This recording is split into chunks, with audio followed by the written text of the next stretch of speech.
Hello guys. If your Philips Sonicare toothbrush suddenly starts flashing an orange battery light and you are unsure whether it means low charge or another issue, it can become confusing, especially when brushing performance changes unexpectedly. Sometimes the Philips Sonicare toothbrush still works for a short time while flashing orange, while other times it refuses to start properly and keeps showing the warning light.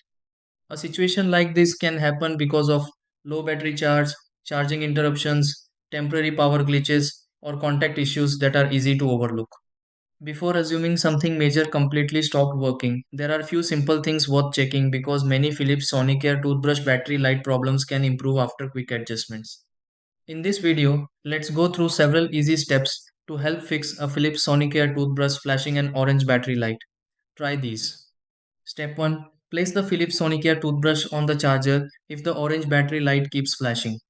Step 2. Check the charger connected to the Philips Sonicare toothbrush and confirm power reaches properly.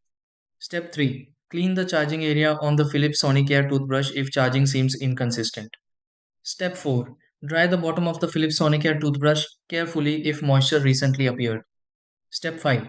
Remove the Philips Sonicare toothbrush from the charger after waiting and restart it briefly. Step 6. Test the Philips Sonicare toothbrush again and confirm the orange battery light behaves normally.